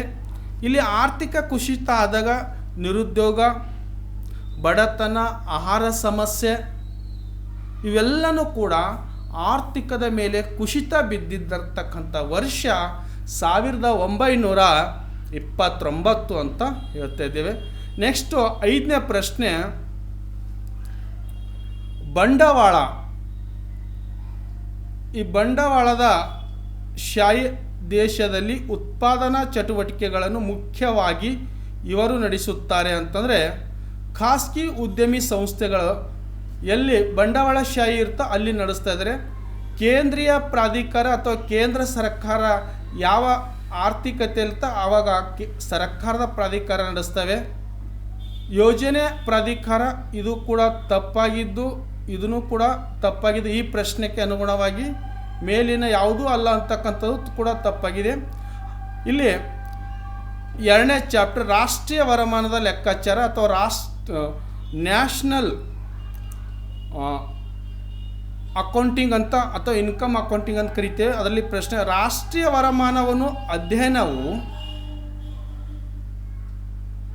ಇಲ್ಲಿ ಸಮಗ್ರ ಅರ್ಥಶಾಸ್ತ್ರಕ್ಕೆ ಸಂಬಂಧಿಸಿರ್ತಕ್ಕಂಥದ್ದು. ರಾಷ್ಟ್ರೀಯ ವರಮಾನ ಯಾಕಂದರೆ ಇಲ್ಲಿ ಸೂಕ್ಷ್ಮ ಅರ್ಥಶಾಸ್ತ್ರ ಇಲ್ಲಿ ಕೊಟ್ಟಿದ್ದಾರೆ. ಆದರೆ ಇದರಲ್ಲಿ ನಾವು ವ್ಯಕ್ತಿಯನ್ನು ಅಧ್ಯಯನ ಮಾಡ್ತಾ ಇದ್ದೆವು, ಘಟಕಗಳನ್ನು ಅಧ್ಯಯನ ಮಾಡ್ತಾ ಇದ್ದೆವು. ಆದರೆ ಸಮಗ್ರ ಅರ್ಥಶಾಸ್ತ್ರದಲ್ಲಿ ಇಡೀ ರಾಷ್ಟ್ರಕ್ಕೆ ಸಂಬಂಧಪಟ್ಟಿರ್ತಕ್ಕಂಥದ್ದು ಅಧ್ಯಯನ ಮಾಡೋದರಿಂದ ಆ ಕಾರಣಕ್ಕಾಗಿ ಸಮಗ್ರ ಅರ್ಥಶಾಸ್ತ್ರ ಸಂಬಂಧಿಸಿರ್ತಕ್ಕಂಥದ್ದು ಇದು ಪ್ರಶ್ನೆ ಸರಿಯಾಗಿರ್ತಕ್ಕಂಥದ್ದು. ಸೂಕ್ಷ್ಮ ಸಮಗ್ರಗಳೆರಡಕ್ಕೆ ಸಂಬಂಧಿಸಿದಂತಕ್ಕಂಥದ್ದು ಇದು ಕೂಡ ತಪ್ಪಾಗಿದೆ ಮತ್ತು ಮೇಲಿನ ಯಾವುದೂ ಅಲ್ಲಕ್ಕಂಥದ್ದು ಕೂಡ ತಪ್ಪಾಗಿದೆ.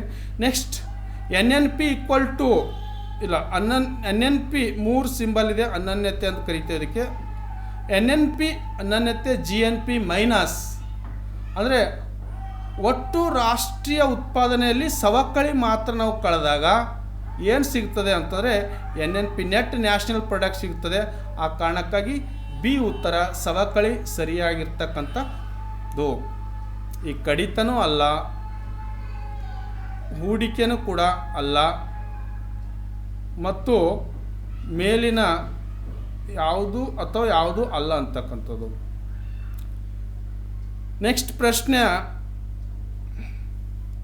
ಪ್ರಸಕ್ತ ಚಾಲ್ತಿಯ ಬೆಲೆಗಳಲ್ಲಿ GDPಯ ಮೌಲ್ಯವು ಏನಾಗಿರ್ತದೆ ಅಂತಂದರೆ ನಾಮಮಾತ್ರ GDP ಆಗಿರುತ್ತದೆ. ಇದು ಸರಿಯಾಗಿರ್ತಕ್ಕಂಥ ಉತ್ತರ. ನೈಜ GDP ತಪ್ಪಾಗಿದ್ದು ಉತ್ಪಾದನಾಂಗಗಳ ವೆಚ್ಚದಲ್ಲಿ GDP ಆಗಿದೆ ಅಂತ ತಪ್ಪು. NDP ನೆಟ್ ಡೊಮೆಸ್ಟಿಕ್ ಪ್ರಾಡಕ್ಟ್ ಇದು ಕೂಡ ತಪ್ಪಿದೆ. ಗ್ರಾಸ್ ಡೊಮೆಸ್ಟಿಕ್ ಪ್ರಾಡಕ್ಟ್ ಅಂತ ಇದು ಕರಿತೇವೆ, ಇದು ಕೂಡ ತಪ್ಪಿದೆ. ಆದರೆ ನಾಮಮಾತ್ರದಲ್ಲಿ ಗ್ರಾಸ್ ಡೊಮೆಸ್ಟಿಕ್ ಪ್ರಾಡಕ್ಟ್ ಸರಿಯಾಗಿರ್ತಕ್ಕಂಥ ಉತ್ತರ ಇದು. ನೆಕ್ಸ್ಟ್, ರಾಷ್ಟ್ರೀಯ ವರಮಾನ ವಿತರಣೆಯಾಗದ ಲಾಭವನ್ನು ಕಳೆದರೆ ಇದರಲ್ಲಿ ಏನು ಕಳಿಬೇಕಂತ ಕೇಳಿರ್ತಾರೆ. ವಿತರಣೆಯಾಗದ ಲಾಭ ಅಂತಂದರೆ ಇಲ್ಲಿ ವೈಯಕ್ತಿಕ ಆದಾಯ ದೊರೆಯುತ್ತದೆ. ಇದರಲ್ಲಿ ಸರಿಯಾದ ಉತ್ತರ ಇದು ಆಗಿರ್ತಕ್ಕಂಥದ್ದು. ವೆಚ್ಚ ಮಾಡಬಹುದಾದ ವೈಯಕ್ತಿಕ ಆದಾಯ ಲಭಿಸಿದೆ, ಇದು ಕೂಡ ತಪ್ಪಾಗಿದೆ. ಖಾಸಗಿ ಆದಾಯ ತಪ್ಪಾಗಿದೆ. ಸಹಾಯಧನ ಲಭಿಸ್ತಕ್ಕಂಥದ್ದು ತಪ್ಪಾಗಿರ್ತಕ್ಕಂಥದ್ದು. ನೆಕ್ಸ್ಟ್ 5ನೇ ಪ್ರಶ್ನೆ, ಎಲ್ಲ ಉತ್ಪಾದನಾಂಗಗಳು ಮತ್ತು ಪಾವತಿಗಳ ಮೊತ್ತವನ್ನು ಮಾಪನ ಮಾಡುವುದಕ್ಕೆ ಏನಂತ ಕರೀತಾರೆ ಅಂತಂದರೆ, ಉತ್ಪಾದನಾಂಗಗಳು ಭೂಮಿ, ಶ್ರಮ, ಬಂಡವಾಳ, ಅದಕ್ಕೆ ಪಾವತಿಸ್ತಕ್ಕಂಥ ಗೇಣಿ, ಕೂಲಿ, ಬಡ್ಡಿ ಮತ್ತು ಸಂಘಟನೆ, ಎದರಲ್ಲಿ ಮಾಪನ ಮಾಡುತ್ತೇವೆ ಅಂತಂದರೆ ರಾಷ್ಟ್ರೀಯ ಆದಾಯದಲ್ಲಿ ಮಾಪನ ಮಾಡುತ್ತೇವೆ. ಇದು ಉತ್ಪನ್ನ ವಿಧಾನ ತಪ್ಪಾಗಿದೆ, ವೆಚ್ಚದ ವಿಧಾನ ತಪ್ಪಾಗಿದೆ ಮತ್ತು ಮೇಲಿನ ಯಾವುದೂ ಅಲ್ಲ ಅಂತಕ್ಕಂಥದ್ದು ಕೂಡ ತಪ್ಪಾಗಿದೆ. ಇದರಲ್ಲಿ 3ನೇ ಅಧ್ಯಾಯ ಹಣ ಮತ್ತು ಬ್ಯಾಂಕಿಂಗ್, ಮನಿ ಆ್ಯಂಡ್ ಬ್ಯಾಂಕಿಂಗ್, ಇದರಲ್ಲಿ ಬರ್ತಕ್ಕಂಥ ಪ್ರಶ್ನೆಗಳು, ಹಣದ ಪ್ರಮುಖ ಕಾರ್ಯ ಏನಾಗಿದೆ ಅಂತ ಪ್ರಶ್ನೆ ಕೇಳಿದರೆ, ಹಣದ ಪ್ರಮುಖ ಕಾರ್ಯ ವಿನಿಮಯ ಮಾಧ್ಯಮವಾಗಿ ಕೆಲಸ ಮಾಡ್ತದೆ ಹಣ. ಆದರೆ ಉಳಿತಾಯ ತಪ್ಪು, ವೆಚ್ಚ ತಪ್ಪು ಮತ್ತು ಹೂಡಿಕೆ ಕೂಡ ತಪ್ಪಾಗಿರ್ತಕ್ಕಂಥದ್ದು. 2ನೇ ಪ್ರಶ್ನೆ, ಭಾರತದ ಹಣಕಾಸು ಪ್ರಾಧಿಕಾರವಾಗಿ ಕಾರ್ಯನಿರ್ವಹಿಸುವ ಬ್ಯಾಂಕು ಅಂತಂದರೆ ಭಾರತೀಯ ರಿಸರ್ವ್ ಬ್ಯಾಂಕ್ ಮತ್ತು RBI ಬ್ಯಾಂಕ್ ಅಂತ ಕರಿತೇವೆ. ಈ ನಬಾರ್ಡ ಬ್ಯಾಂಕು ಇದು ಕೃಷಿಗೆ ಸಂಬಂಧಪಟ್ಟಿರ್ತಕ್ಕಂಥದ್ದು. National agriculture for rural development ಅಂತ ಕರಿತೇವೆ. RRB ರೀಜನಲ್ ರೂರಲ್ಸ್ ಬ್ಯಾಂಕ್ ಅಂತ ಕರಿತೇವೆ. IDBI ಅಂದರೆ industrial development bank of India ಅಂತ ಕರಿತೇವೆ. ಇವ್ಯಾವೂ ಕೂಡ ಏನು ಮಾಡ್ತದೆ ಅಂದರೆ ಪ್ರಾಧಿಕಾರವಾಗಿ ಕಾರ್ಯನಿರ್ವಹಿಸುವ ಬ್ಯಾಂಕ್ಗಳು ಇವೆಲ್ಲ. ಕೇವಲ RBI reserve bank of India ಸರಿಯಾದ ಉತ್ತರ. 3ನೇ ಪ್ರಶ್ನೆ, ಭಾರತ ಆರ್ಥಿಕತೆಯಲ್ಲಿ ಈ ಬ್ಯಾಂಕ್ಗಳು ಹಣದ ನಿರ್ಮಾಣ ಪದ್ಧತಿಯ ಭಾಗಗಳಾಗಿವೆ ಅಂತಂದರೆ ಇಲ್ಲಿ ವಾಣಿಜ್ಯ ಬ್ಯಾಂಕ್ಗಳು ಸರಿಯಾದ ಉತ್ತರವಾಗಿರ್ತಕ್ಕಂಥದ್ದು. ಇಲ್ಲಿ ಬ್ಯಾಂಕ್ಗಳು ಅಲ್ಲ, ಇಲ್ಲಿ ಏನು ಮಾಡಿದೆ, ಹಣದ ನಿರ್ಮಾಣ, ಹಣವನ್ನು ಹೆಚ್ಚೆಚ್ಚು ಮಾಡ್ತಕ್ಕಂಥವು ಯಾವ ಬ್ಯಾಂಕ್ ಅಂದರೆ ವಾಣಿಜ್ಯ ಬ್ಯಾಂಕ್ಗಳನ್ನು ಮಾಡ್ತಾ ಇದ್ದೇವೆ. ಯಾಕಂದರೆ ಸಾಲಗಳನ್ನು ಕೊಡ್ತವೆ, ಹಣವನ್ನು ಸ್ವೀಕಾರ ಮಾಡ್ತವೆ, ಸಾಲಗಳನ್ನು ಕೊಡ್ತವೆ. ಈ ರೀತಿಯಿಂದ ಹಣದ ಪದ್ಧತಿಯ ಹೆಚ್ಚಾಗ್ತದೆ ಅಂತಕ್ಕಂಥದ್ದು ಸರಿಯಾದ ಉತ್ತರವಾಗಿದೆ. 4ನೇ ಪ್ರಶ್ನೆ, ಭದ್ರತೆಗಳಿಗೆ ಪ್ರತಿಯಾಗಿ RBI ವಾಣಿಜ್ಯ ಬ್ಯಾಂಕ್ಗಳಿಗೆ ನೀಡುವ ಸಾಲದ ಮೇಲಿನ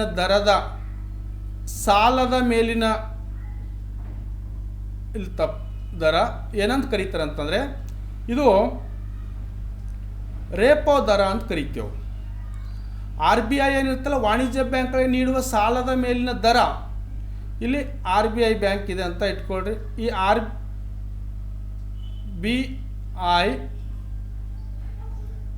ಇದು ಏನು ಮಾಡ್ತಾ ಇದೆ ಅಂತಂದರೆ ಕಮರ್ಷಿಯಲ್ ಬ್ಯಾಂಕ್ಗಳಿಗೆ ಸಾಲ ನೀಡ್ತದೆ. ಕಮರ್ಷಿಯಲ್ ಬ್ಯಾಂಕ್ಗಳಿಗೆ ಸಾಲ, ಈ ಸಾಲ ಕೊಡತಕ್ಕಂಥದಕ್ಕೆ ಏನಂತ ಕರೀತಾರೆ ಅಂತಂತಂದರೆ ರೇಪೋ ದರ ಅಂತ ಕರೀತಾರೆ. ಇದು ಸರಿಯಾದ ಉತ್ತರವಾಗಿರ್ತಕ್ಕಂಥದ್ದು. 5ನೇ ಪ್ರಶ್ನೆ, ಹಣದ ಪೂರೈಕೆಯನ್ನು ಪ್ರಭಾವಿಸುವ RBI ಹಣದ ಪೂರೈಕೆಯನ್ನು ಪ್ರಭಾವಿಸುವ RBIನ ಪ್ರಮುಖ ಸಾಧನ ಏನಿದೆ ಅಂತಂದರೆ ಮುಕ್ತ ಮಾರುಕಟ್ಟೆಯ ಕಾರ್ಯಾಚರಣೆ ಆಗಿರ್ತಕ್ಕಂಥದ್ದು. ಇಲ್ಲಿ ಮುಕ್ತ ಅಂತಂದರೆ ಪ್ರಮುಖ ಸಾಧನಗಳಲ್ಲಿ ಮುಕ್ತ, ಫ್ರೀಯಾಗಿ ಮಾರುಕಟ್ಟೆಯಲ್ಲಿ ಇಲ್ಲಿ ಏನು ಮಾಡ್ಬೋದು, ಕಾರ್ಯಾಚರಣೆ ಮಾಡ್ಬೋದು ಅಂತಕ್ಕಂಥದ್ದು ಇದರ ಸಾಧನವಾಗಿರ್ತಕ್ಕಂಥದ್ದು. ನೆಕ್ಸ್ಟ್ ಇದರಲ್ಲಿ ಅಧ್ಯಾಯ 4ರಲ್ಲಿ ಆದಾಯ ಮತ್ತು ಉದ್ಯೋಗ ನಿರ್ಧಾರಗಳು. ಈ ಒಂದು ಅಧ್ಯಾಯದಲ್ಲಿ ಪ್ರಶ್ನೆ 1, ಆದಾಯದಿಂದ ಸ್ವತಂತ್ರವಾದ ಅನುಭವವನ್ನು, ಆದಾಯ ಇಲ್ಲದೇ ಸ್ವತಂತ್ರವಾಗಿ ಅನುಭವವನ್ನು ನಾವು ಅದಕ್ಕೆ ಏನಂತ ಕರಿತೀವಿ ಅಂತಂದರೆ ಸ್ವಯಂ ಅನುಭೋಗವಾಗಿದೆ. ಇದು ನಮ್ಗೆ ಆದಾಯ ಇಲ್ಲಂದ್ರೂ ಕೂಡ ನಾವು ಅನುಭೋಗ ಮಾಡ್ತೇವಲ್ಲ, ಅದಕ್ಕೆ ಸ್ವಯಂ ಅನುಭೋಗವಾಗಿರ್ತಕ್ಕಂಥದ್ದು. ಅದೇ ಕೋಶಕ್ಕೆ ಆದಾಯದಿಂದ ಸ್ವತಂತ್ರವಾದಂಥ ಸ್ವಯಂ ಅನುಭೋಗ, ಪ್ರೇರಿತ ಅನುಭೋಗ ಅಲ್ಲ, ವ್ಯರ್ಥ ಅನುಭೋಗ ಅಲ್ಲ, ಹಿಂದಿನ ಅನುಭೋಗವಾಗಿದೆ ಅಂತಕ್ಕಂಥದ್ದು ಇದು ಕೂಡ ಅಲ್ಲ. MPUನ ಮೌಲ್ಯ ಇಲ್ಲೇ ಮಾರ್ಜಿನಲ್ ಪ್ರೊಪೆನ್ಸಿಟಿವ್ ಕನ್ಸಂಪ್ಷನ್ನ ಮೌಲ್ಯ ಎದರಲ್ಲಿ ಇರ್ತದೆ ಅಂತಂದರೆ B0 ಮತ್ತು 1 ನಡುವೆ ಇರ್ತಕ್ಕಂಥದ್ದು ಇದರ ಮೌಲ್ಯ. ಸೀಮಂತ ಅನುಭೋಗದ ಪ್ರವೃತ್ತಿ ಅಂತ ಕರಿತೇವೆ. ಇದಕ್ಕೆ ನಾವು ಕನ್ನಡದಲ್ಲಿ ಮಾರ್ಜಿನಲ್ ಪ್ರೊಪೆನ್ಸಿಟಿವ್ ಕನ್ಸಂಪ್ಷನ್ ಅಂತ ಕರಿತೇವೆ. ನೆಕ್ಸ್ಟು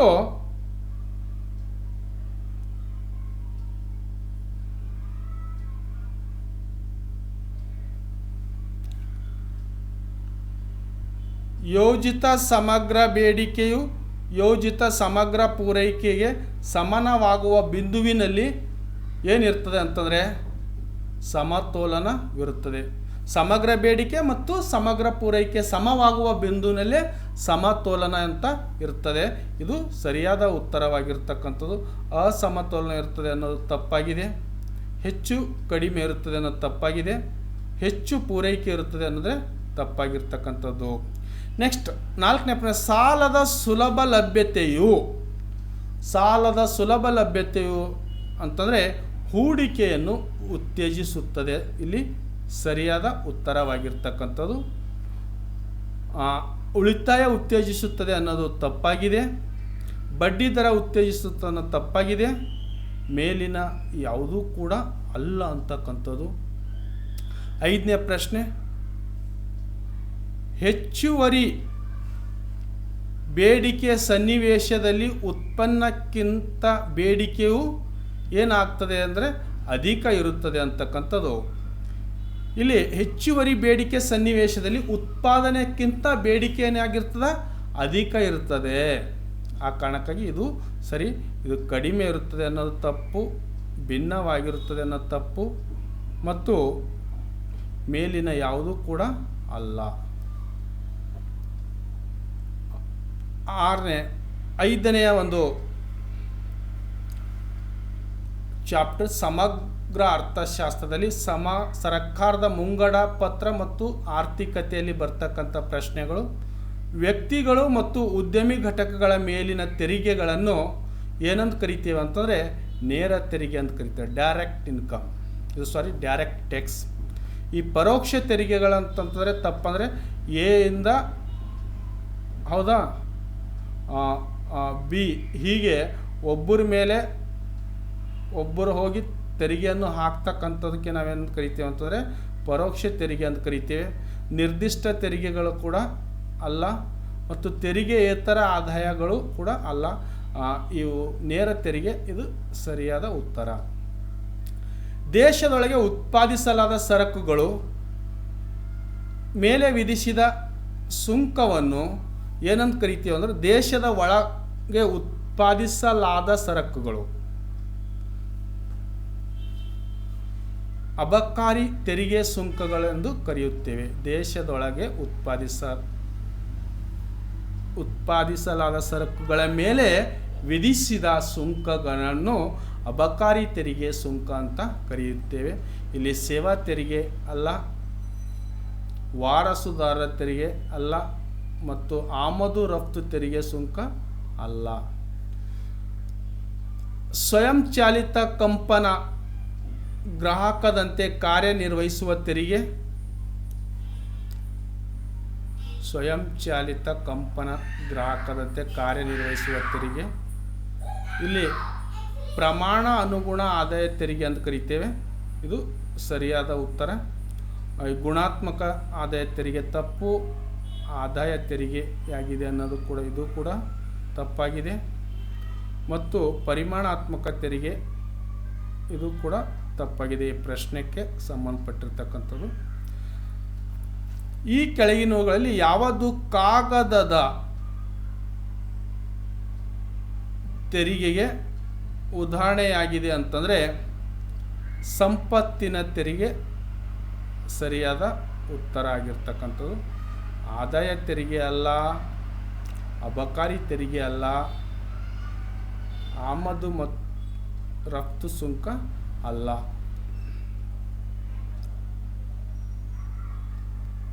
ನೆಕ್ಸ್ಟು 5ನೇ ಪ್ರಶ್ನೆ, ಹೆಚ್ಚು ಉದ್ಯೋಗ ಮಟ್ಟದ ಪರಿಸ್ಥಿತಿಯಲ್ಲಿ ಬೇಡಿಕೆಯು ಲಭ್ಯವಿರುವ ಉತ್ಪನ್ನಕ್ಕಿಂತ ಅಧಿಕವಾದಾಗ ಅದು ಏನಾಗುತ್ತದೆ ಅಂತ ಕೇಳಿದ್ದಾರೆ ಕ್ವಶನು. ಅತಿ ಪ್ರಸರಣಕ್ಕೆ ಅವಕಾಶ ಮಾಡಿಕೊಡುತ್ತದೆ. ನೋಡಿ, ಹೆಚ್ಚು ಉದ್ಯೋಗ ಮಟ್ಟ ಪರಿಸ್ಥಿತಿಯಲ್ಲಿ ಬೇಡಿಕೆ ಲಭ್ಯವಿರುವ ಉತ್ಪನ್ನಕ್ಕಿಂತ ಅಧಿಕವಾದಾಗ ಅದು ಅತಿ ಪ್ರಸರಣಕ್ಕೆ ಅವಕಾಶ ಮಾಡಿಕೊಡುತ್ತದೆ ಅಂತ ಈ ಪ್ರಶ್ನೆಗೆ ಇದು ಸರಿಯಾದ ಉತ್ತರ. ಅನಪ್ರಸರಣ ಅವಕಾಶ ಅನ್ನೋದು ತಪ್ಪಾಗಿದ್ದು, ಸ್ಥಿರೀಕರಣಕ್ಕೆ ಅವಕಾಶ ಮಾಡಿಕೊಡೋದು ತಪ್ಪಾಗಿದ್ದು, ಮತ್ತು ಮೇಲಿನ ಯಾವುದೂ ಅಲ್ಲ. ಲಾಸ್ಟ್ ಈ ಒಂದು ಸಮಗ್ರ ಅರ್ಥಶಾಸ್ತ್ರದ ಅಧ್ಯಾಯ 6ರಲ್ಲಿ ಕೊನೆಯ ಅಧ್ಯಾಯ ಮುಕ್ತ ಆರ್ಥಿಕತೆ ಮತ್ತು ಸಮಗ್ರ ಅರ್ಥಶಾಸ್ತ್ರ. ಈ ಅಧ್ಯಾಯದಲ್ಲಿ ಲಾಸ್ಟ್ ಬಹು ಆಯ್ಕೆಯ ಪ್ರಶ್ನೆಗಳು ನೋಡಿ. ಅನುಭೋಗಿಯ ಮತ್ತು ಉತ್ಪಾದಕರ ದೇಶೀಯ ಮತ್ತು ವಿದೇಶಿಯ ಸರಕುಗಳ ನಡುವೆ ಆಯ್ಕೆ ಮಾಡಿಕೊಳ್ಳಬಹುದು. ಈ ಮಾರುಕಟ್ಟೆಯನ್ನು ಕೊಂಡಿ ಹೀಗೆಂದು ಕರೆಯುತ್ತೇವೆ ಅಂತಂತಂದರೆ ಇದು ಉತ್ಪನ್ನ ಮಾರುಕಟ್ಟೆ ಕೊಂಡಿ ಅಂತ ಕರಿತೇವೆ. ಇದು ಸರಿಯಾದ ಉತ್ತರ.